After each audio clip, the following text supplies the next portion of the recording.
심장이 멈추는 줄 알았습니다. 미국 최고의 군 심리 상담가였던 미국 여성에게 한국행 발령이 떨어졌고 이내 차라리 군대를 떠나겠다며 국방부 참모장 앞에서 울부짖었다고 하는데요.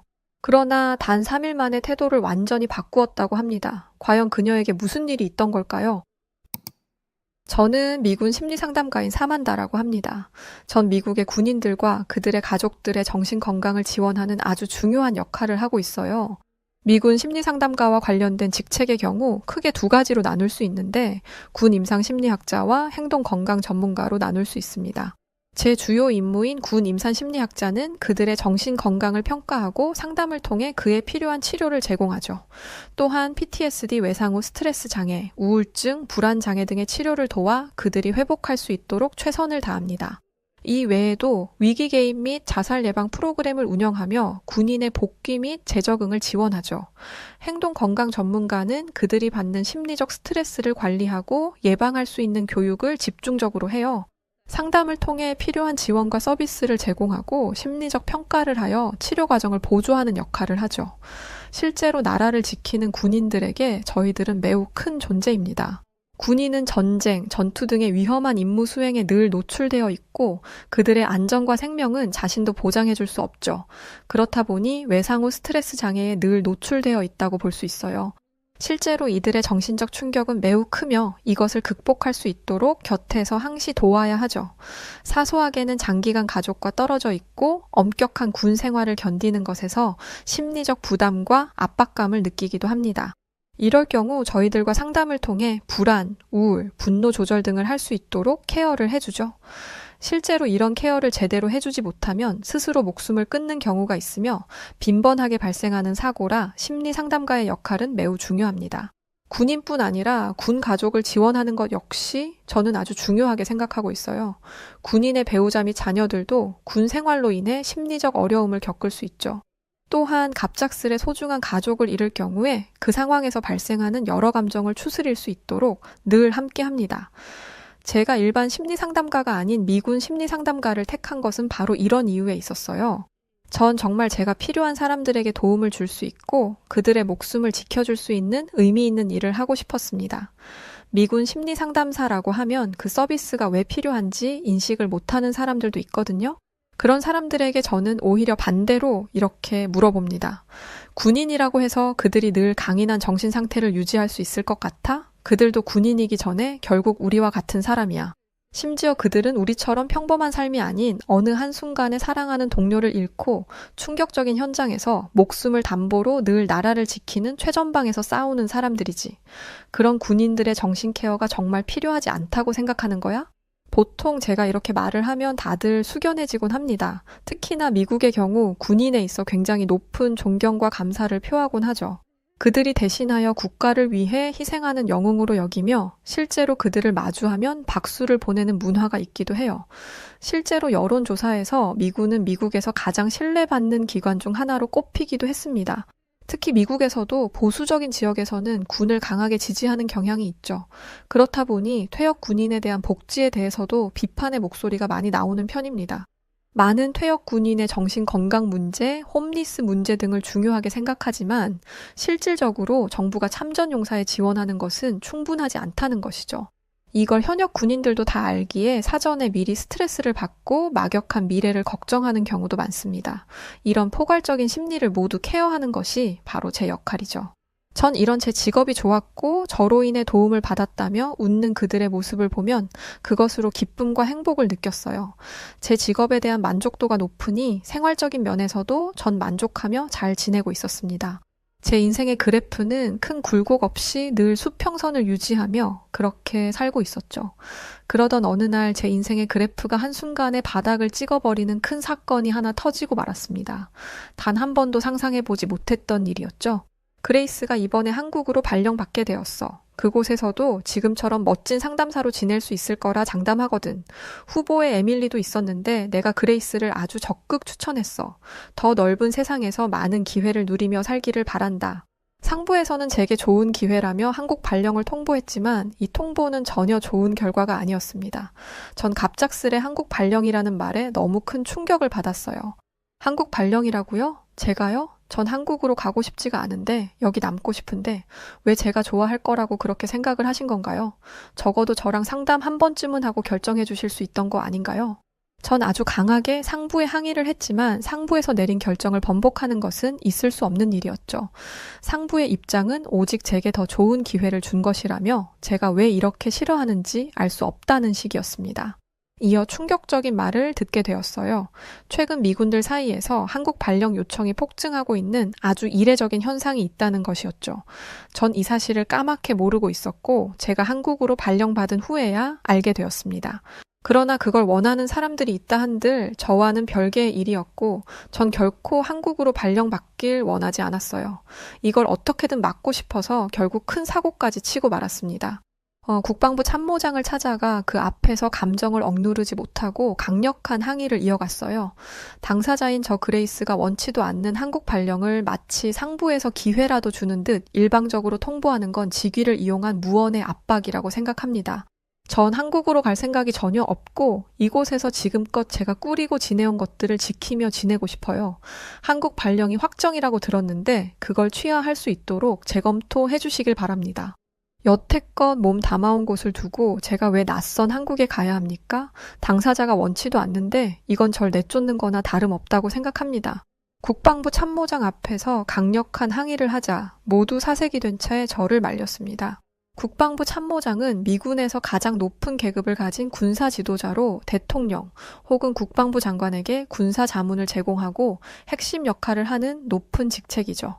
실질적으로 국방부 참모장이라는 직책은 공식적으로는 없으나 국방부 내에서 중요한 역할을 수행하는 참모 관련 직책 총책임자라 할 수 있어요. 모두가 그 앞에서 찍소리를 못하는데 제가 무작정 찾아가서 그것도 항의를 했으니 사색이 될 법도 했습니다. 제 말에 한참 동안 저를 쳐다보던 국방부 참모장은 드디어 입을 열었어요. 그레이스, 때로는 본인이 원치 않는 상황이 발생해도 그걸 유연하게 받아들이고 대처할 줄 알아야 하지 않나요? 지금 그레이스의 태도는 마치 어린아이가 아빠에게 달려와 울고 보채는 꼴과 같아요. 한국 발령이 누군가에게는 간절한 기회이고 누군가에게는 비극적인 결말이라고 한들 상부에서 내려온 지시를 따르고 싶지 않다면 본인의 자유를 찾아 이곳을 떠나면 됩니다. 제 앞에 와서 소란을 피울 것이 아니라요. 마지막으로 제가 정리해서 말하죠. 그레이스의 한국 발령은 확정된 사안임을 통보합니다. 아시겠어요? 너무나 단호한 그의 말에 저는 어떠한 말도 할 수 없었습니다. 그가 한 말들이 전부 수치스럽지만 맞는 말이기도 했죠. 저 역시 이성을 잃고 무작정 찾아가 추태를 부린 것에 대한 부끄러움이 있었기에 더는 말하지 않고 감정을 추스렸습니다. 미군 심리상담사라는 사람이 자신의 감정 하나를 제어하지 못하고 이런 추태를 벌이다니 제 스스로에 대한 자괴감에 빠졌어요. 아무리 그래도 그렇지. 거기가 어디라고 찾아가서 이성을 잃고 그런 추태를 부렸을까? 내가 정말 미친 건 아닐까? 이런 나한테 누가 상담을 받으려 하겠어. 부끄러운 행동에 대한 자책을 하면서도 한국 발령에 대한 거부감과 따라오는 불안감의 감정 상태가 좋지 않았습니다. 그런데 주변 동료들은 제 속도 모르는지 저와는 전혀 다른 반응을 보였죠. 그레이스, 참모장한테까지 가서 왜 소란을 피운 거야 도대체? 한국 발령까지 내려준 건 너한테 정말 좋은 기회를 준 거잖아. 정말 그게 싫어서 그걸 피하고 싶어서 항의를 한 거야. 나는 기회를 주지도 않아서 못 가는 건데 그렇게 좋은 기회를 두고 왜 이렇게 거부를 하는 거야? 모두 그레이스 네가 부러워서 난리도 아니야. 그래 그레이스, 한국 발령이 왜 그렇게 싫은 거야? 다들 어떻게든 한국으로 넘어가려고 안달인데 넌 그냥 가만히 있다가 넘어가는 거잖아. 심지어 자체적으로 발령까지 내려줬으니 상부 케어도 받을 수 있고 얼마나 좋은 기회야. 그레이스 네가 이렇게까지 거부를 하는 게 이해가 안 가. 정말 다들 똑같은 반응이라니까? 다들 제게 한국 발령에 대한 부러움을 표했고 전 그런 그들이 저를 놀리는 줄 알았습니다. 모두 나를 놀리는 거야? 내가 싫다면 싫은 거지? 이유가 꼭 있어야 해? 너희들은 내 마음을 몰라? 아니 말하고 싶지도 않아. 한국으로 발령 나는 게 무조건 좋은 건 아니잖아. 난 싫다고. 한국이라는 곳도 싫고 거기서 일해야 하는 것도 난 싫다고. 여기 남아있고 싶은데 방법이 없대. 상부 명령을 어기지 말라는데 정말 답답해서 미칠 것 같다고. 제가 이렇게까지 말하니 모두가 놀라는 눈치였어요. 그들에게 하는 말에 있어서 근거도 없고 타당한 이유도 없다는 것은 제 자신이 가장 잘 알고 있었습니다. 그런데 그들에게 제 아픈 상처까지 끄집어내면서 굳이 말하고 싶지 않았어요. 감히 꺼내기도 어려운 제 상처가 그들의 안주거리로 변질될지도 모른다고 생각했죠. 제가 한국 가는 걸 끔찍하게도 싫어하는 이유는 엄연히 있었습니다. 단순히 타국을 가기 싫은 게 아니라 전 한국이라서 가기 싫었던 거였죠. 한국을 혐오하게 된 개인적인 제 이유는 바로 제 전부였던 레이첼 때문이었습니다. 레이첼은 제 소중한 대학 친구였고 제가 숨만 쉬고 있어도 어떤 기분 상태인지 알 정도로 서로 친밀한 관계였어요. 함께 과제를 하고 학교를 다니며 저희들의 멋진 미래를 꿈꿨습니다. 제가 지금 누리며 사는 이것들 전부 원래는 레이첼과 함께 해야 했던 미래였죠. 저희 가족들도 레이첼네 가족들도 저희를 가족처럼 챙겨줄 정도로 각별한 친구였습니다. 그런 레이첼이 한국에 교환학생으로 가야 하는 일이 생겼어요. 거의 매일을 항상 붙어 있던 레이첼이 한국으로 간다고 하니 눈물이 났죠. 하염없이 우는 저를 보며 레이첼은 그랬어요. 그레이스, 나 어차피 미국으로 돌아오는 거 알잖아. 가서 열심히 공부하고 멋지게 돌아올 테니까 울지 말고 있어. 우리 전화 자주 할 수 있잖아. 그리고 너 꼭 한국으로 놀러 와. 우리 같이 한국 여행도 하면서 그렇게 이 시간을 즐겨보자. 한국은 재밌는 일이 정말 많은 곳이니까 흥미로울 거야. 난 그 시간이 너무 기대되는데 그레이스 네가 이렇게 울고 힘들어하면 내가 마음 편히 갈 수가 없잖아. 알겠어, 레이첼. 꼭 조심하고 우리 연락 자주 할 수 있는 거 맞지? 내가 꼭 한국으로 놀러 갈게. 너 보러 꼭 갈 테니까 그때까지 건강하게 있어야 해. 알겠지? 그렇게 레이첼은 한국 교환학생으로 떠났습니다. 늘 레이첼과 함께 하던 일상의 레이첼이 사라지니 도무지 뭘 해야 할지 모르겠을 정도로 제 삶의 전부였죠. 레이첼과는 약속처럼 매일같이 통화를 했고 한국에서 사귄 친구들도 보여주고 함께 연락을 할 정도로 레이첼은 잘 지내고 있었습니다. 저 역시 한국으로 여행을 갈 준비를 조금씩 했지만 현실적으로 공부를 해야 해서 시간을 내는 게 쉽지는 않았어요. 이런저런 핑계로 결국 한국 가는 건 계속 미뤄지고 있었죠. 그러던 2022년 어느 날 한국에 대참사가 났다며 세계적으로 난리가 났습니다. 전 한국이라는 말만 듣고 레이첼 걱정에 곧장 기사를 보게 되었어요. 그 기사를 보니 이태원 참사가 발생했고 그 사고로 정말 많은 희생자가 나왔다는 것을 알았습니다. 설마 아니겠지. 불안한 마음에 레이첼에게 받지 않는 전화를 수백 통을 했지만 제 전부인 레이첼은 그렇게 가버렸어요. 한순간에 한국의 이태원 참사로 제 전부를 잃은 저는 이 사실을 인정할 수 없었습니다. 그런데 이 미국에서는 도저히 이 상황을 해결할 수도 접근을 할 수도 없어서 답답함의 진실을 알아보려 곧장 저는 한국으로 날아갔죠. 그러나 제가 마주한 것은 복잡한 행정 절차와 언어 장벽이었습니다. 심지어 전 유가족도 아닌 친구라는 신분이라 레이첼에 대한 어떠한 것도 개입을 할 수 없었죠. 이를 안타깝게 여긴 레이첼의 어머니는 제게 그러셨어요. 그레이스 충분히 했어. 네가 여기서 더 힘들어하고 나서면서 네 삶을 내려놓으면 레이첼이 편히 눈을 감지 못할 거야. 이제 그만하고 네 삶에 집중하도록 하자. 우리가 레이첼 잘 보내줄 테니 그레이스 넌 이제 네가 해야 할 일을 하도록 하자. 고맙다. 레이첼의 끝을 여기까지 와서 함께 해줘서. 이렇게 레이첼을 허무하게 보낼 수는 없잖아요. 어떻게 이런 일이 벌어질 수 있어요? 2022년에 도대체 어떻게 왜 이런 일이 생긴 건지 진상조사를 명확하게 해야 하는 거 아닐까요? 심지어 한국인 희생자들에 대해서만 집중적이지 외국인은 뒷전인 것 같다고요. 레이첼은 이렇게 허망하게 가버릴 애가 아니잖아요. 전 도저히 아직도 믿을 수가 없어요. 죄송해요. 이런 모습 보여서. 레이첼의 가족들은 저를 진정시키고 제가 잘 살아갈 수 있도록 도와주려 했지만 전부를 잃었다는 생각에 저는 쉽지 않았습니다. 그때부터 한국에 대한 모든 증오와 경멸, 혐오의 감정이 생겨났어요. 이게 다 한국의 거지 같은 시스템 때문에 벌어진 일이야. 제대로 수습만 했어도 이런 대참사가 벌어졌겠어? 심지어 외국인에 대해서는 관심도 없잖아. 불쌍한 레이첼. 도대체 레이첼이 무슨 죄야? 레이첼의 시신을 겨우 미국으로 송환하는 이 어려운 과정에서도 다시금 좌절해야 했습니다. 이 과정은 비교적 복잡하며 여러 단계의 절차와 서류 작업이 필요했죠. 사망 신고 및 행정 절차, 시신 처리 및 방부 처리, 각종 서류 준비, 항공 운송 절차 혹은 유골 송환 등 이 모든 과정을 거치고서야 레이첼이 고향 땅을 밟을 수 있었습니다. 유가족들은 가족을 잃은 슬픔에 빠져 숨도 제대로 못 쉬고 있는 상황에 말도 안 통하는 이 낯선 한국 땅에서 저 까다로운 절차를 모두 밟아야 했죠. 이 과정에서 관료적 무관심에 저는 상처를 받았고 한국에 대한 인식 자체가 바닥으로 떨어지는 계기가 되었습니다. 이후 저는 한국의 안전 불감증과 사고 대응 체계에 아주 강한 불신을 갖게 되었어요. 너무나 많은 희생자가 나와 언급하는 것도 쉽지 않고 제게도 아픈 사건이라 제 입 밖으로 절대 꺼내지 않았던 얘기지만 한국은 분명 부족함의 경지를 달리고 있다고 생각했습니다. 한국에 대한 감정과 생각이 이렇다 보니 전 한국의 K-팝, K-드라마, 영화 등 세계적으로 이슈여도 의식적으로 강하게 거부를 했어요. 길을 걷다 한국 노래가 나오면 귀를 틀어 막아버리거나 인상을 찌푸릴 정도로 전 한국을 온몸으로 거부하는 사람이죠. 이런 비극적 사건과 연결된 제 개인적 트라우마는 쉽게 극복하기도 어렵습니다. 더군다나 전 극복할 의지가 없었어요. 한국에 대해 호의적인 마음을 둘 이유가 전혀 없었으니 말이죠. 그런데 이런 한국을 가야 한다니 제게 차라리 지옥 불구덩이로 떨어지라는 게 더 편한 선택이었습니다. 한국 발령을 앞두고 날짜는 야속하게도 흘러가고 점점 한국으로 가야 할 날이 다가오고 있었어요. 얼마나 가기 싫었으면 전 짐조차 싸지 않고 아무런 준비도 하지 않고 있었습니다. 태어나 처음으로 계획 없이 막무가내로 지냈던 시간이었죠. 그러던 어느 날 저는 상담실에서 아주 놀라운 장면을 목격했습니다. 제게 상담을 받는 많은 여군들이 한국에 대한 호감도가 상상 이상으로 높다는 것이었죠. 한국은 진짜 깨끗해요. 제가 여행을 좋아해서 많이 다녀봤지만 한국처럼 깨끗한 곳은 없었거든요. 뭐랄까 여성 친화적 환경이라고 해야 할까요?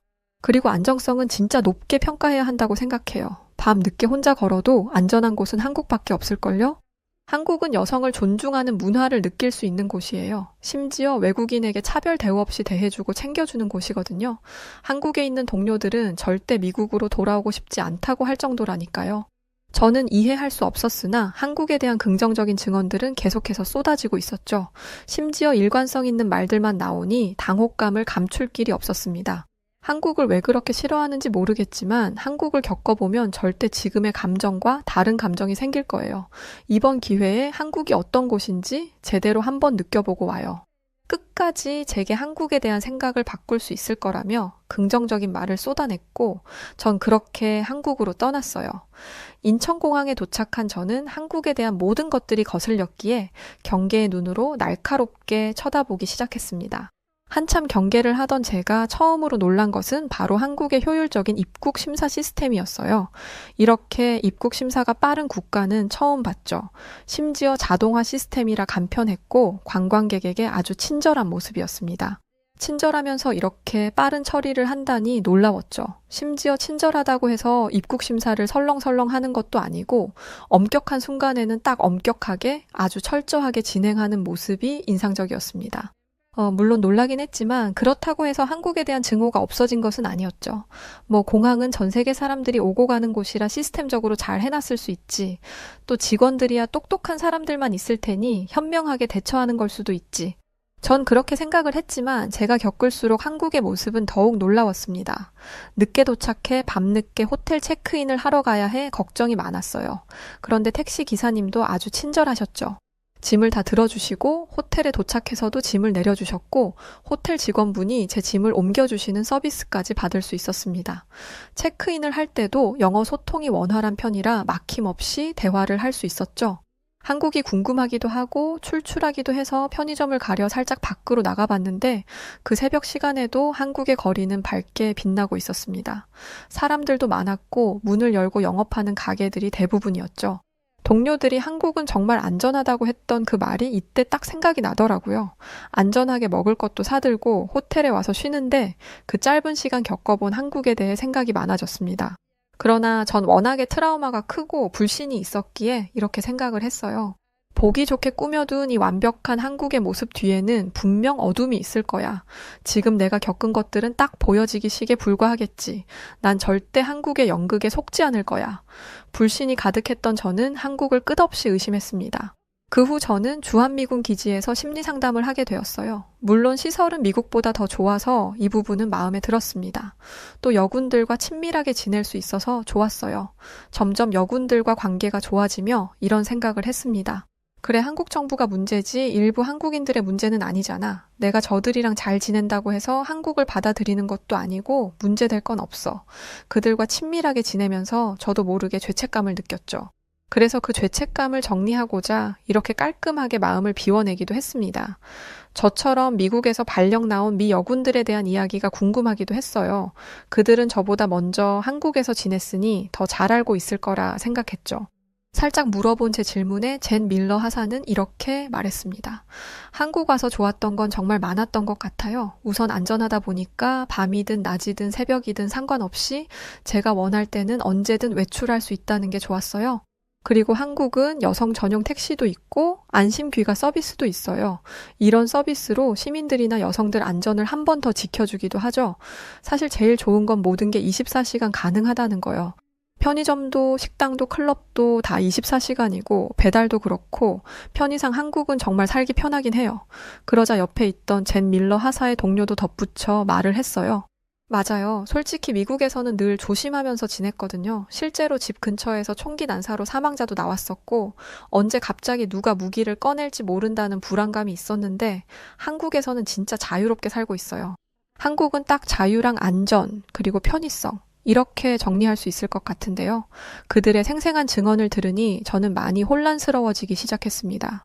늘 제 마음속에 한국에 대한 적대심 그리고 심리적 방어벽이 있었는데 이게 점점 무너지는 것 같았죠. 실제로 제가 직접 서울을 다녀보고 퇴근 후 심야에 맥주 한 잔을 마시러 가봐도 늘 안전했습니다. 그 흔한 다툼과 시비도 한국은 거의 보기 드물었죠.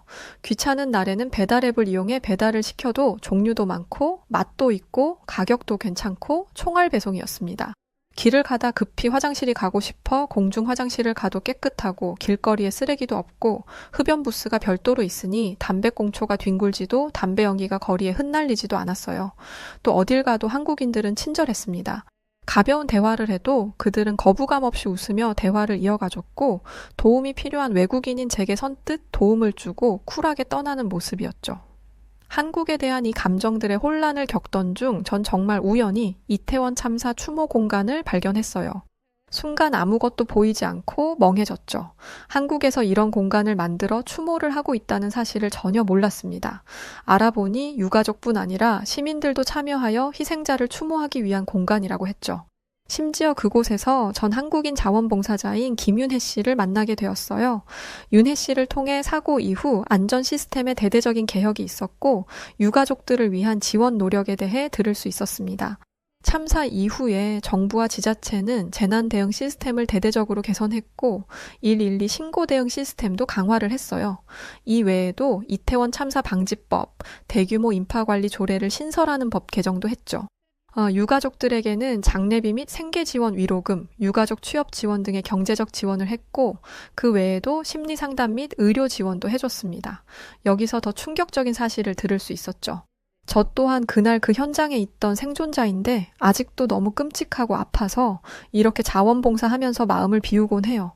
사연을 들어보니 감히 뭐라 위로의 말을 드려야 할지 모르겠지만요. 그날 그 현장에서는 한국인만 구하려 한 게 아니고 외국인들도 다 똑같이 그냥 한 사람이라도 더 구하려고 서로 죽으림을 다했어요. 실제로 제 눈앞에서는 외국인을 구하다 희생한 한국인도 있었고요. 은혜 씨의 말을 듣고 전 그동안에 제가 편견을 가졌던 이 사건의 새로운 측면을 알게 되었습니다. 어쩌면 저는 레이첼을 잃은 그 슬픔의 탓을 한국에 돌리고 원망하느라 제대로 이 사건을 들여다보지 않은 것일지도 몰라요. 마음에 굳게 쳐져 있던 방어벽은 점점 허물기 시작했고 많은 감정이 몰려왔습니다. 이런 제게 은혜 씨는 고맙게도 한국에 대한 안전함을 보여주고 싶다며 다양한 시스템과 문화를 경험시켜줬어요. 한국에 대한 증오감이 있을 수 있고 안전하지 않다고 생각할 수 있다고 생각해요. 그래서 제가 직접 한국의 다양한 안전 시스템을 보여드릴게요. 오해도 풀어드리고 싶고 앞으로 한국에서 지내면서 이용하셔도 좋을 거예요. 그렇게 은혜 씨와 함께 저는 많은 것을 경험했습니다. 지하철역에 여성 안심 벨이 있어 위급시 벨을 누르면 즉시 현장으로 보안 요원과 경찰이 출동해 보호를 해준다는 것도 알았죠. 또 경찰서에 여성 안심 귀갓길 동행 서비스가 있어서 너무 늦은 시간이나 혼자 가기 무서운 날에는 이 서비스를 이용하면 함께 집 앞까지 동행을 해준다고 했습니다. 이 외에도 편의점 안심 서비스도 있고 각종 지하 주차장에도 SOS벨 등이 있다는 것을 알았어요. 무엇보다 곳곳에 CCTV가 있기에 증거 확보에도 도움을 받을 수 있고 어디서든 찍힐 수 있다는 생각에 범죄율이 낮을 수밖에 없다고 했죠. 이런 한국의 시스템을 알수록 저는 인정할 수밖에 없었습니다. 강대국인 미국보다 훨씬 우수한 시스템을 갖추고 있는 것은 사실이니 말이죠. 은혜 씨와 함께 재난 대응 시스템의 개선 현장과 시민주도 안전문화 캠페인에도 방문을 했는데 이곳에서 저는 깊은 감동을 받을 수 있었어요. 이곳에서 한국 사회가 수많은 비극을 딛고 변화하며 성장하는 모습을 전 다 볼 수 있었죠. 전 은혜 씨에게 충분히 감사를 표하고 돌아와 홀로 생각을 정리했습니다. 그리고 레이첼이 교환학생으로 있을 때 곁을 지켜주던 몇몇의 동창생들과 어렵게 연락을 할 수 있었고 그들을 만나 함께 레이첼을 추모하는 시간을 가졌어요. 갑자기 연락해서 당황했을 텐데 이렇게 레이첼 추모 시간을 함께 해줘서 너무 고마워요. 그간 레이첼을 제 마음속에서 떠나보내지 못하고 있었는데 이제는 이 시간을 끝으로 가슴에 묻고 보내주려고 해요. 레이첼이 그렇게 가고 저희들도 많이 괴로워했거든요. 이후 추모하러 몇 번 왔었는데 이렇게 다 같이 오니 정말 좋네요. 레이첼이 너무 좋아하겠어요. 우리 모두 다 같이 꼭 놀자고 레이첼이 그랬었잖아요. 드디어 모였네요, 모두가. 그렇게 레이첼의 추모를 끝으로 전 정말 가슴에 묻고 시원하게 레이첼을 보내줬습니다. 이어 한국에 대한 증오의 감정도 깨끗하게 씻어냈죠. 적어도 한국은 대참사가 있었으나 그 이후 안전 문화 개선을 위해 수많은 노력을 했고 시행하고 있다는 것에 감명을 받았거든요. 제가 마음을 이렇게 비우고 나니 한국에서 근무를 하는 시간들이 편해지기 시작했습니다. 처음에는 다 싫고 불편했지만 이제는 한국 생활의 편리함을 제대로 알아버렸죠. 결국 한국에서의 근무가 끝나고 미국으로 복귀를 앞둔 시점에 전 상부에 요청을 했습니다. 저 한국 근무 연장하고 싶습니다. 가능하다면 한국에서 더 연장해서 근무를 하고 싶어요. 그렇게 자발적으로 근무까지 연장하고 전 한국에 남아 있어요. 현재 저는 한국과 미국의 재난심리 대응 시스템을 비교 연구하는 프로젝트를 진행 중에 있습니다. 재난은 어디서든 갑자기 벌어질 수 있지만 그걸 예방하고 또 상황 발생 시 대응하는 시스템을 얼마나 잘 갖추고 있느냐에 따라 결과는 달라질 수 있죠. 전 한국을 증오하는 그 마음을 끝내고 이제는 한국의 시스템을 비교 삼아 미국의 시스템 개선에도 앞장서고 있습니다. 해당 프로젝트에 미국 도시계획 전문가도 함께 하는데 24시간 안전한 도시, 설계, 재난에 대응하는 시스템 등 함께 계획하며 조금 더 발전된 미국의 모습을 기대 중에 있어요. 한국의 혁신적 접근법이 미국 도시의 안전을 획기적으로 개선시키는 것에 큰 역할을 하고 있고 한국과 미국의 합동 프로젝트이기에 상당한 성과를 기대하며 모두가 참여하고 있죠. 한때 개인적 트라우마로 괴로웠던 시간들이 있었지만 전 그것을 뛰어넘고 사회적 변화의 주체가 되는 한 일원으로 지내고 있습니다. 한국, 미국 상호 발전의 긍정적 순환을 기대하고 있으며 지금보다 더욱 안전하고 희망적인 결과가 곧 다가올 것을 저는 확신하고 있답니다. 곧 레이첼 부모님과 저희 부모님이 한국으로 오시는데 걱정 많으신 양가 부모님께 한국이 이렇게 안전한 곳이라고 그래서 더 있을 거라고 보여드릴 겁니다. 그리고 아픈 시간을 다시금 모두 함께 치유하는 시간을 가지려 해요. 모두의 안전을 위해 최고의 결과로 꼭 보여드리겠습니다. 연간 총기 사망자가 무려 45,000명, 하루 평균 123명이 목숨을 잃는 미국에서 탈출을 결심한 미국인들이 있습니다. 세계 10대 경제 대국이자 첨단 기술 강국으로 성장한 바로 한국으로 말입니다. 세계에서 가장 안전한 나라, 또한 미국보다 30% 저렴하면서도 더 뛰어난 의료기술력, 세계의 중심이라던 미국을 버리고 한국을 택했던 미국인들의 이야기 지금 바로 시작하겠습니다. 제가 살던 디트로이트는 약 80% 이상의 인구가 바로 흑인입니다. 저 역시 미국 디트로이트에서 아이를 낳고 살던 평범한 엄마였던 아리나라고 해요. 제가 살던 곳은 일명 자동차의 도시라고도 불리고 반대로 흑인들의 도시라고도 불립니다. 저도 남편도 흑인으로 저희들이 안전하게 살 수 있는 동네를 찾아 터를 잡은 곳이 바로 이곳이죠. 시대가 많이 바뀌고 세월이 많이 흘렀지만 미국 내에서 흑인은 여전히 인종차별의 대상입니다. 심한 경우에는 사람 취급도 해주지 않는 경우가 있었어요. 제가 정말 좋아하는 말이 하나 있습니다. 사람이 사람을 미워하는 데는 여러 가지 이유가 있을 수 있다. 다만 피부색이 그에 포함될 수는 없다. 피위 리즈의 명언인데요. 저는 이 말을 전 세계 인구 모두가 실현해주길 바라며 늘 속으로 되새겼습니다. 제 유년 시절은 정말 기억도 하기 싫을 정도로 아픔으로 젖어 있어요. 흑인이라고 매일같이 손가락질 받는 것은 물론이고 친구들과 함께 어울리는 것은 상상조차 하지 못했습니다. 저희 부모님 역시 흑인으로 한평생 차별을 받고 사셔서 그런지 제게 거는 기대가 더욱 컸어요.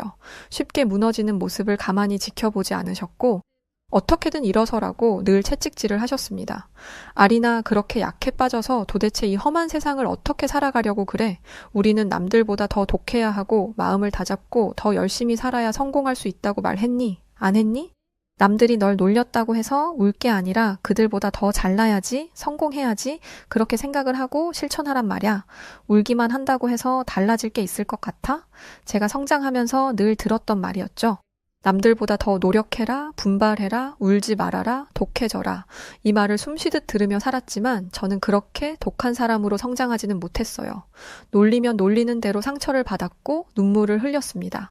친구들이 껴주지 않아 제대로 마음 터놓을 친구 한 명도 없었어요. 그 사이에 끼고 싶어서 발악을 해보기도 했지만 누군가는 저를 미워했고 또 누군가는 피부가 검은 흑인이라는 이유로 저를 놀렸습니다. 가장 슬펐던 것은 검은 제 모습을 누군가는 너무도 무서워하며 경악을 했어요.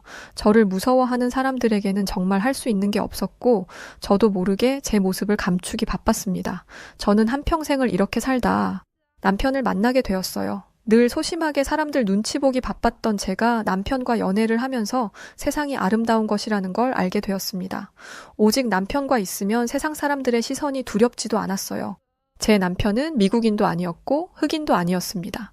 바로 동아시아 국가의 한국인이었죠. 미국에서 인종차별을 당하는 흑인과 동양인의 만남이라니 누군가는 저희의 만남이 최악이라고 표현할지 모릅니다. 저는 남들이 뭐라고 해도 착한 우리 한국인 남편 때문에 누구보다 행복하게 살아갈 수 있었어요. 남편은 조현호라는 한국 이름과 말릭이라는 미국 이름을 가지고 있었죠. 저는 남편 덕분에 처음으로 용기를 내 그간 눈치 보느라 제대로 즐기지 못했던 제 인생을 즐기게 되었습니다. 남편은 저와는 반대로 정말 긍정 에너지가 넘치는 사람이었어요. 그렇다 보니 주변에 다양한 친구들이 많았습니다. 남편과 연애를 하며 남편의 지인들이 자연스레 제 친구들이 되었고 뒤늦게서야 친구들과 보내는 즐거운 시간이 뭔지를 알게 되었어요. 그렇게 제 삶에 큰 변화가 생기기 시작했고 남편과 연애를 하던 그 시간들이 제게는 너무도 소중했습니다. 남편은 정말 멋진 사람이었어요. 하루는 제가 물은 적이 있었습니다. 현호 씨, 말릭, 혹시 어려서 동양인이라고 인종차별 안 당했어? 미국에서 동양인으로 산다는 게 힘든 일이잖아. 그걸 다 어떻게 극복했어? 나는 극복을 못해서 알다시피 친구도 한 명 없고 정말 외로운 인생을 살았잖아. 그런데 현호 씨는 친구들도 많고 늘 웃고 있는 게 보기에도 좋지만 한편으로는 부럽고 닮고 싶어. 여보, 나 역시 동양인이라고 인종차별 당하면서 살았지. 지금은 우리 한국이 많이 유명해져서 나아진 감은 있지만 여전히 당하고 있는걸? 나도 울기도 많이 울었고 내가 동양인인 게 너무 싫어서 머리를 일부러 노랗게 염색하고 다녔던 적도 많았어. 그런데 어느 날 문득 그런 생각이 들더라고. 나를 괴롭히는 사람들은 내가 어떤 모습이었어도 분명 날 괴롭게 했을 거라는 생각이 들었어. 그래서 그 이후부터는 내 모습 그대로를 사랑해주는 사람들을 만나기로 결심했고 난 내 모습을 있는 그대로 보여주기 시작했어. 그렇게 하니까 내 성격이 웃기다며 혹은 재밌다며 주변에 사람들이 하나 둘 생기기 시작했지. 나는 아리나가 얼마나 힘든 시간을 보냈는지 난 다 알아. 그래서 지금이라도 아리나가 그 고통의 시간들을 모두 잊고 행복할 수 있도록 내가 도와주고 싶어. 내가 있으니까 걱정 말고 앞으론 당당하게 살자. 제 한국인 남편의 말을 들으니 정말 든든했어요. 몇몇 사람들은 법적으로 인종차별이 금지되었으니 이제 인종차별은 없다고 생각합니다. 그러나 다른 인종, 다른 국적, 다른 문화가 부딪히는 곳이라면 그게 어디든 인종차별은 분명 존재해요. 이를테면 인도의 카스트 제도 역시 법적으로 금지되었지만 여전히 출신 성분으로 사람을 차별하는데 이 또한 같은 맥락입니다. 결국 법이 금한다 한들 사람 개개인이 가진 편견과 선입견을 강제할 도리는 없기에 생기는 현상이라고 할 수 있어요. 부모나 주변인들의 인종차별적 마인드도 적잖은 영향을 알게 모르게 받습니다. 저 역시 그랬으니 말이죠. 자신도 모르게 인종차별을 습관적으로 하고 있는 경우도 꽤 많다고 들었고 어쩌면 어린 시절 저를 괴롭게 하던 친구들도 그랬던 것이 아닐까 싶습니다. 심지어 제가 일자리를 구할 때는 이런 식으로 차별을 당하기도 했어요. 대놓고 흑인은 안 뽑는다는 말을 대신해서 우회해서 말을 했죠. 저희는 곱슬머리는 채용이 어려워요. 누가 봐도 흑인을 저격하는 이 말을 통해 저는 함께 일을 하지 못한다는 말을 대신하기도 했어요. 직접적으로 언급하지 않아도 간접적으로 인종차별적 언행을 에둘러 할 때면 오히려 더 상처를 받기도 했습니다. 물론 최근에 들어서야 불문주의적 인종차별이라는 개념이 떠오르고 있어요. 모두가 인종차별은 나쁜 것이다 라고 교육을 받기는 하니 인종차별적인 행위를 하지 않으려고 하기도 합니다. 그런데 그 결과 인종에 관련된 이야기 자체를 아예 사회적으로 묻어버리려고 하는 경향이 있습니다. 인종차별을 분명 당하고 있는데 이 세상에 아직도 인종차별하는 사람이 어딨냐는 식으로 받아버리는 거죠. 저는 이런 사회의 시선에 그야말로 지칠 대로 지쳤습니다. 새로운 친구를 이제 와서 사귈 용기도 없었기에 남편이 만들어준 친구들이라는 그 울타리 안에서만 활동했어요. 그렇다 보니 제게 남편은 구세주와 같은 존재였습니다. 남편도 어릴 적에 미국으로 입양 와서 참 많은 시간을 힘들어하며 살았을 거예요. 제가 어릴 때만 해도 한국이라는 나라는 미국에서 취급도 안 했던 작은 국가에 불과했으니까요. 물론 지금은 상황이 많이 바뀌어서 미국도 한국을 함부로 하지 못하지만 여전히 미국 사회 곳곳에는 동양인에 대한 인종차별이 만연하니까 말이죠. 그럼에도 전혀 기죽지 않는 남편의 모습이 참 대단하고 멋졌습니다. 그러던 어느 날이었어요. 예상치도 못한 일이 벌어지고야 말았습니다.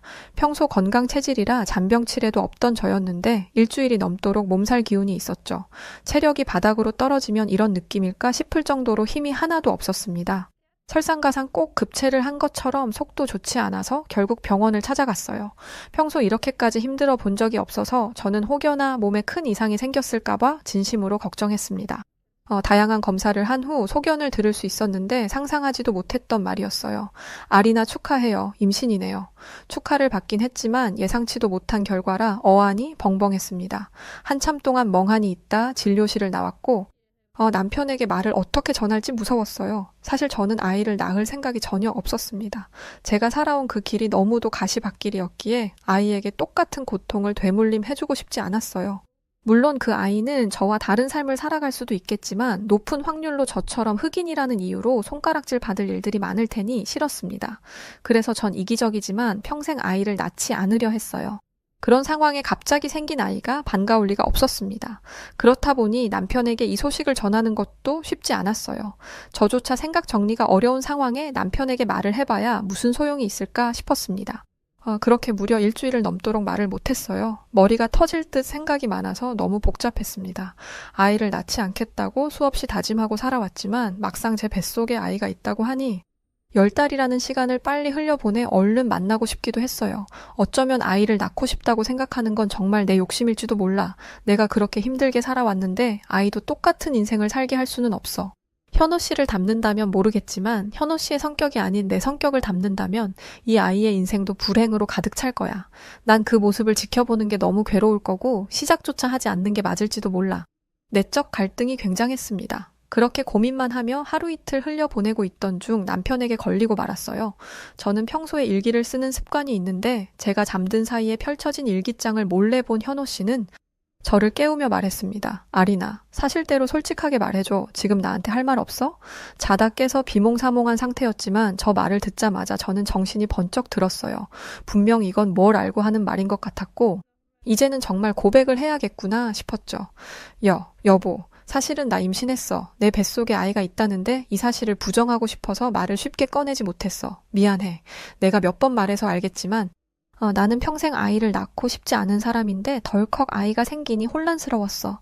이 아이를 만나고 싶은 마음이 자꾸만 생기는데 이 아이가 태어나서 나와 같이 겪을 상처들을 지켜보기가 괴로울 것 같기도 했어. 나처럼 키우지 않으면 된다는 생각도 했지만 세상이 수많은 사람들에게 받을 상처를 내가 다 막아줄 수는 없잖아. 그것도 올바르게 키운다고 달라질 현실도 아니고 그저 인종이 다르다는 이유인데 말이야. 저 말을 내뱉는데 얼마나 울었는지 모릅니다. 한참을 울며 제 속내를 터놓고 나니 속은 시원했어요. 그리고 남편은 제 손을 붙잡고 말했습니다. 그 상처들 감히 어떻게 내가 다 헤아릴 수 있겠어. 다만 나도 아리나와 같이 차별을 당했던 동양인으로서 어떤 마음인지 어떤 말들을 듣고 살았을지는 알지. 그런데 단지 그 이유만으로 아이를 낳지 않는 건 아닌 것 같아. 이제 아리나 너에게는 내가 있고 우리가 지켜야 할 뱃속에 아이도 생긴 거라고 생각해. 난 아리나와 내 아이가 다치지 않도록 더 강해질 거고 그런 나를 믿고 따라와 줄래? 남편의 말을 듣고 갈팡질팡하던 마음을 굳건하게 다질 수 있었어요. 그렇게 저희 두 사람은 아이를 낳기로 했습니다. 물론 처음부터 쉽지 않았어요. 저는 이미 상처를 많이 받은 사람이라 작은 말에도 쉽게 상처를 받았습니다. 어느 날은 남편과 함께 산부인과를 갔는데 저희를 보고 속닥거리는 말을 들을 수 있었습니다. 동양인의 흑인이면 애도 참 불쌍하다. 왜 죄 없는 애한테까지 고달픈 저 삶을 되물림하려고 하지? 난 가난한 부모보다 저런 부모가 더 잘못이라고 생각해. 지나치는 말로 하는 그들의 말을 듣고 이미 가슴이 찢어질 듯 아팠어요. 그런데 그 말을 들었던 제 남편은 참지 않았습니다. 저기요, 말들이 참 무례하시네요. 반대로 제가 이렇게 말하면 어떨까요? 저런 인성을 가진 부모를 둘 뱃속에 아이가 참 불쌍하네. 태어나봤자 뻔한 인성일 텐데 애한테 미안하지도 않나? 난 피부색이 다른 부모보다 못된 신보 가진 저런 부모를 둘 아이가 제일 불쌍하다고 생각해. 라고 하면 기분 좋으세요? 저희 부부가 국적과 피부색이 다르다고 해서 그쪽들한테 그런 무례한 말 함부로 들을 이유는 없습니다. 저희한테 똑바로 사과하시고 앞으로는 남 험담할 시간에 본인 인성이나 갖추세요. 남편은 주저없이 아주 시원하게 내뱉었어요. 그리고 결과는 상당했습니다. 남편이 대놓고 대응을 하자 부끄러운 듯 얼굴이 새빨개져 병원에서 급히 나가는 그들의 모습을 보니 정말 이게 별게 아니라는 사실을 깨닫게 되었어요. 그때부터 저는 저를 공격하는 수많은 사람들에게 남편처럼 너희들이 정말 잘못한 거라는 그 사실을 일깨워줬습니다. 여전히 따가운 시선과 손가락질, 그리고 험담은 멈추지 않았고 그 사이에 아이는 태어났어요. 세상에 이렇게 고귀한 존재가 있을 줄은 상상도 못했는데 자식이 너무 귀하고 소중하다는 게 뭔지를 알 것 같았습니다. 저는 육아에 전념하고 남편은 돈 버는 것에 집중하고 저희들은 그렇게 평범하게 살고 있었어요. 아이가 유치원을 가기 전까지는 말이죠. 다행인 건지 아이는 제가 아닌 남편의 성격을 닮아서 굉장히 활발하고 유쾌한 아이로 성장했습니다. 배려심도 깊고 친구들과 제법 잘 어울려 마음을 놓았죠. 그러나 몇몇 친구들이 아이를 괴롭히기 시작했고 순식간에 제 아이는 무너지기 시작했습니다. 유치원 등원을 거부하는 지경에 이르러 유치원에도 못 보냈죠. 아이가 너무 괴로워하는데 억지로 견디라고 하고 싶지는 않았습니다. 도대체 이 문제를 어떻게 해결할지 막막했어요. 한참 힘들어하던 중 아는 지인에게 솔깃한 말을 들었습니다. 이 지인들도 피부색이 다른 부부인데 남편이 한국으로 발령이 나서 한국에서 쭉 살고 있는 부부였죠. 미국에 있을 때는 자주 봤는데 멀어지니 자주 못 봐 통화를 간간히 했습니다. 그래서 대충 한국에서 인종차별 없이 잘 지낸다는 것은 알고 있었고 한국의 교육 문화와 시민의식 수준 등이 매우 높다는 정도는 알았어요. 그런데 제 아이가 이렇게 유치원에서 당하고 있다고 하니 친구가 그랬죠. 아린한 애가 미친 소리를 한다고 생각할 수도 있는데 그러지 말고 한국으로 이민 오는 게 어때? 너 남편도 한국 사람이잖아. 남편이 한국에 가서 살자는 말 안 했어? 그리고 미국이 그리우면 언제든 나중에 다시 돌아가면 되잖아. 미국이 아무리 강대국이라고 한들 인종차별이 그렇게 심한 나라에서 무슨 행복한 삶을 누리겠어. 뿐만 아니라 한국의 수준은 상상을 초월해. 특히 아이를 키우고 성장시키는 것에는 한국만큼 좋은 나라가 없거든. 난 아리나가 힘들어 할 때마다 한국으로 넘어오라고 말해주고 싶었는데 이제야 말하네. 남편하고 진지하게 상의해보고 고민해봐. 난 내가 한국에서 터를 잡고 살고 있는 지금이 인생에서 가장 행복한 시간이야. 친구의 말을 들으니 틀리지 않는 말이었어요. 어차피 저희 남편도 한국 사람이고 제가 미국에만 고집하며 살 이유는 없었으니까요. 하지만 한국에 살아본 적도 없던 제 생각에서는 한국이라고 인종차별이 없을 리가 없다고 생각했습니다. 어딜 가나 차별은 분명 존재하니 말이죠. 그런데 덜컥 한국행을 선택했다가 지금보다 더 좋지 못한 상황이 올까봐 무섭기도 했어요. 아이가 행복할 거라는 보장만 있다면 당장 가고 싶기도 했습니다. 저는 이 문제를 홀로 고민하는 건 아닌 것 같아서 현호 씨와 상의를 해봤어요. 그리고 남편의 선택을 존중하기로 결심했습니다. 남편은 한국 사람이지만 미국에서 어릴 때부터 자라왔고 한국에서 지내본 기억이 없을 테니까요.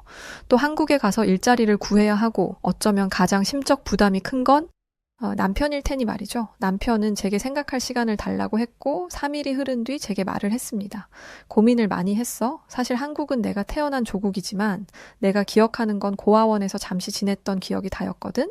아주 어릴 적에 부모님이 사고로 목숨을 잃고 혼자 남겨진 내가 먼 미국으로 입양 왔다는 기억, 그것 하나밖에 없어. 그런데 아리나의 말을 듣고 나니 한국에 가는 것도 나쁘지 않겠다는 생각이 드네. 한국의 높은 수준은 인정할 수밖에 없을 정도로 대단하니까. 다만 걱정되는 것들도 있어. 우리가 한국에 제대로 적응을 해야 아이도 따라올 수 있을 텐데 그게 가능할지가 가장 큰 고민이야. 한국에서 태어난 한국인인데 나는 사실 한글도 잘 모르거든. 생각이 정말 많은데 우리 조금만 더 신중하게 생각해보자. 남편의 말을 듣고 저 역시 많은 고민을 했어요. 그리고 이 와중에 남편은 아이를 달래서 유치원은 나가게 했습니다. 저는 아이가 괴로워하니 보내고 싶지 않았지만 이 또한 경험이라 했죠. 이렇게 회피하게 두면 살면서 괴로운 일이 생길 때마다 아이는 회피하는 습관을 가질 거라며 지켜보는 게 힘들지만 견딜 수 있게 스스로 상처를 회복할 수 있는 힘을 길러주자고 했죠. 일주일 정도 유치원을 나간 아이는 매일같이 집에 와서 울었고 괴로워했습니다. 아이가 너무 괴로워하니 유치원에서 절반 정도의 시간만 수업을 하고 데리러 가는 걸로 남편과 합의를 했어요. 평소에는 제가 홀로 데리러 가지만 이날은 남편이 반차를 쓰고 오후 시간이 남아서 함께 갔습니다. 도대체 아이들이 어떻게 괴롭히는지 남편은 직접 보고 싶다며 아이들이 있는 곳으로 몰래 가서 지켜봤어요. 그리고 저희 부부는 놀라운 광경을 목격했습니다. 자유시간이던 그 시간에 저희 애를 두고 다른 아이들이 동그랗게 원을 그리듯 둘러싸고 있었죠. 그리고 너도 나도 손가락질을 저희 애한테 하며 말을 했습니다. 야, 너 아빠는 동양인이고 엄마는 흑인이라며? 그럼 너는 미국인이야, 한국인이야? 새로운 사람의 탄생인가? 제가 나서기도 전에 남편은 아이들에게 성큼성큼 다가갔고 저희 애를 제게 보낸 후 말했습니다. 친구한테 어떻게 심한 말을 그렇게 할 수 있니? 국적과 인종을 가지고 놀리고 괴롭히는 사람은 절대 큰 사람으로 성장할 수 없단다. 너희들은 지금 너무 큰 실수를 한 거고 평생 이 순간을 기억하길 바란다. 남편은 그 길로 고민할 것도 없이 당장 한국으로 가자고 했어요. 그렇게 저희 가족은 한국으로 이민 갈 준비를 정말 빠르게 했습니다. 한시도 이 미국에서 더 있기가 싫었고 아이가 유치원도 못 가는 상황에 시간을 함부로 쓸 수가 없었거든요. 아이에게는 충분히 알아들을 수 있도록 설명해줬습니다. 딸애가 이 상황을 이해하지 못할까봐 걱정했지만 먼저 간 친구네 자녀와 친했던 터라 한국으로 이민 가는 게 뭔지를 대충 이해했어요. 저희 부부는 먼저 한국에서 터를 잡은 친구네 부부에게 도움을 많이 받았고 그 친구네가 사는 동네로 갔습니다. 한국에 처음 도착했을 때는 정말 모든 게 어색하고 생소한 느낌이 들었어요. 제 남편도 태어나 수십 년 만에 다시 찾은 한국의 공항 앞에서 눈시울이 빨개져서 아무 말 못하는 모습도 봤습니다. 모든 것이 신기했고 모든 것이 놀라웠어요. 이토록 발전된 국가였구나 라는 생각이 들면서 미국보다 훨씬 더 부자 같고 잘 사는 국가처럼 느껴졌어요. 저희 부부는 아이의 유치원도 친구네 아이가 다니고 있는 곳으로 보내기로 했습니다. 제 딸애와 함께 있을 수 있는 친구가 있어서 안심했죠. 애가 유치원에서 잘 적응을 할지 그게 너무 궁금했기에 며칠 내내 몰래 숨어서 지켜봤습니다. 그런데 한국의 유치원 수준에 저는 깜짝 놀라고 말았어요.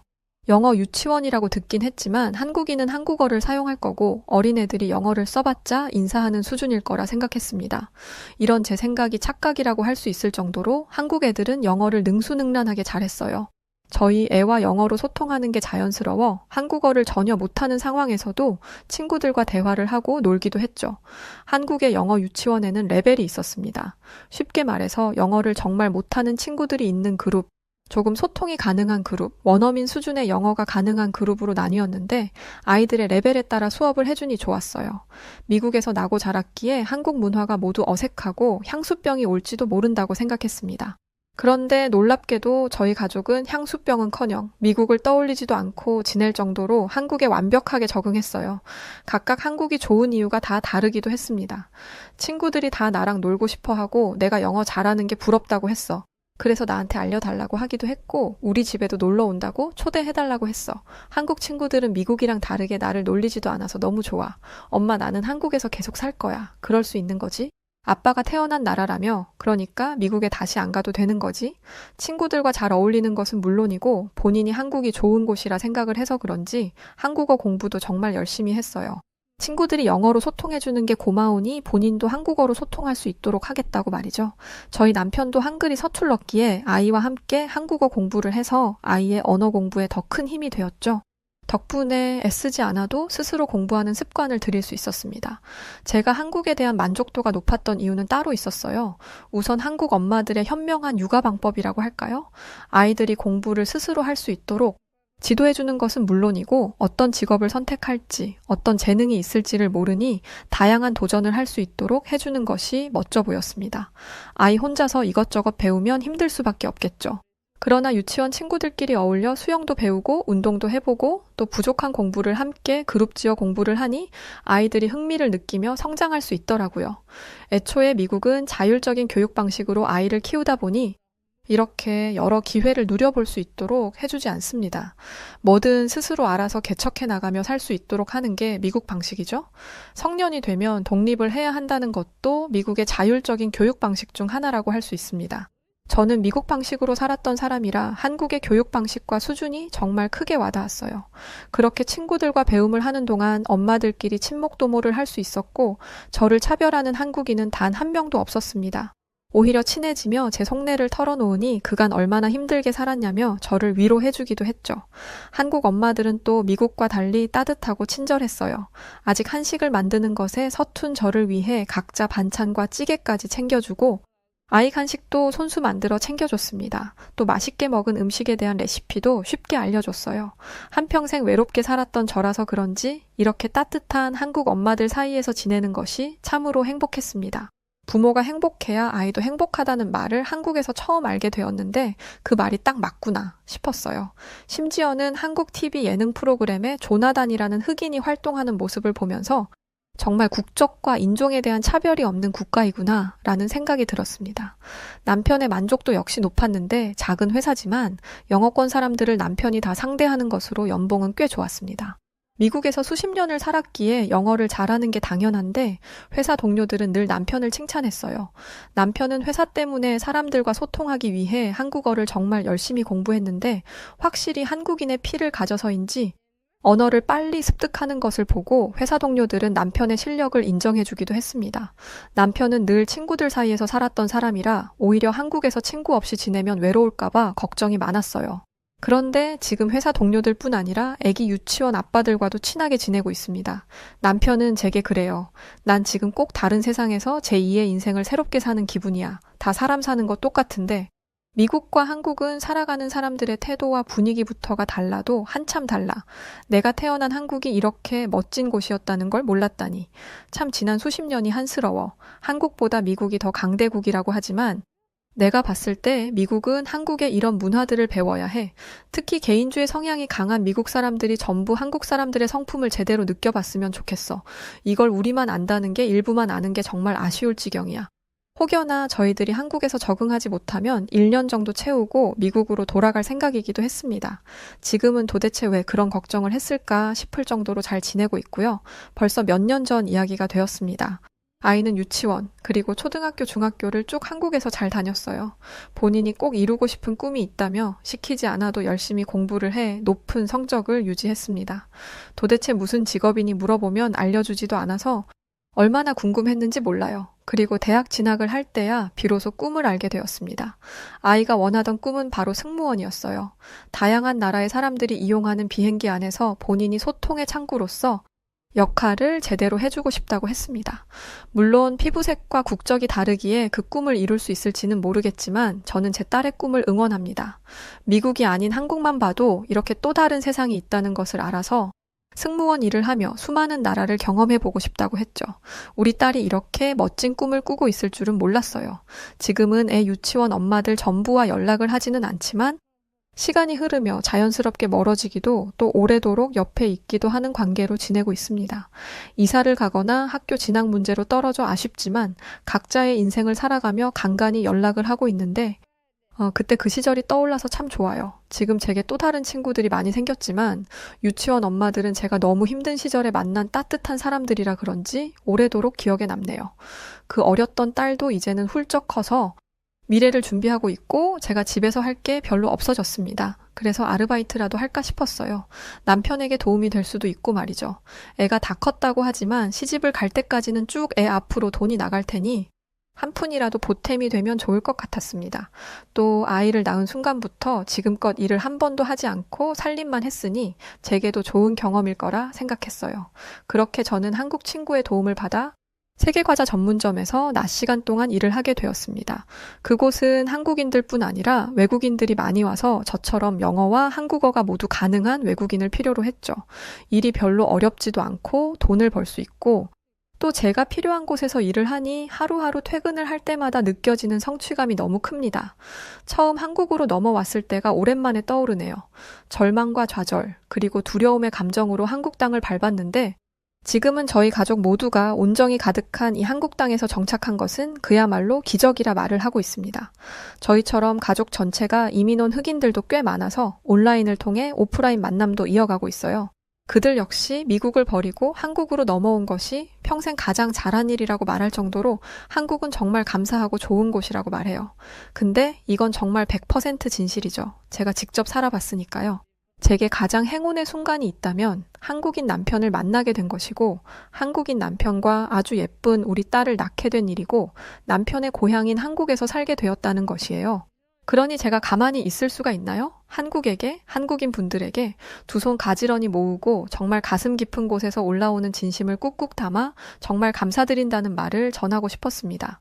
네, 오늘 사연 여기까지입니다. 참 왜 그렇게들 미국은 남들을 차별하며 사는 걸까요? 자신의 인생 아름답게 살아가기도 벅찬데 말이죠. 한국과의 인연이 참 깊으시네요. 늘 행복하셨으면 좋겠습니다. 자, 그럼 오늘 사연 어떻게 들으셨나요? 사연이 재미있으셨다면 구독과 좋아요 부탁드리고 그럼 지금까지 저는 여우튜브 송은지였습니다. 저는 더 유쾌한 영상으로 찾아뵙겠습니다. 영상 봐주셔서 감사드리고 늘 고맙고 사랑합니다. 언제나 건강하세요. 당신만의 여